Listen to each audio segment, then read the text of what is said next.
sebelum ditemukan meninggal dunia di Sungai Palai.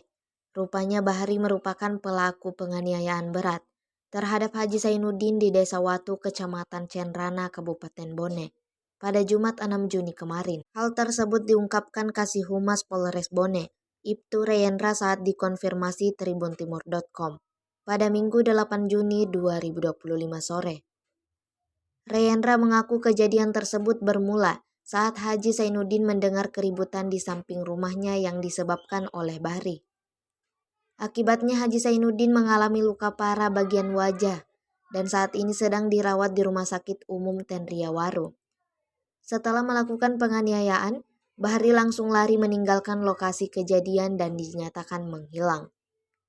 Reyendra mengaku Bahri diduga kuat nekat mengakhiri hidupnya dengan cara lompat ke sungai setelah terlibat aksi penganiayaan. Meski ditemukan dalam keadaan meninggal dunia, namun pihak kepolisian mengaku akan tetap menindaklanjuti kasus penganiayaan yang terjadi sebelumnya. Sebelumnya, warga Cenrana Kabupaten Bone digegerkan dengan penemuan mayat berjenis kelamin laki-laki tanpa identitas pada Minggu 8 Juni 2025 pagi. Dari informasi yang dihimpun, mayat ditemukan sekitar pukul 6.50 waktu Indonesia Tengah di aliran Sungai Palai, persis di belakang rumah Haji Juma Desa Watu, Kecamatan Cenrana, Kabupaten Bone. Salah satu saksi mata, Rival 21 tahun saat dikonfirmasi, mengaku korban ditemukan pertama kali ditemukan olehnya dalam posisi tertelungkup, mengenakan sarung warna coklat dan celana pendek hitam. Belum diketahui pasti identitas dari jenazah tersebut.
Download Tribun X sekarang, menghadirkan lokal menjadi Indonesia.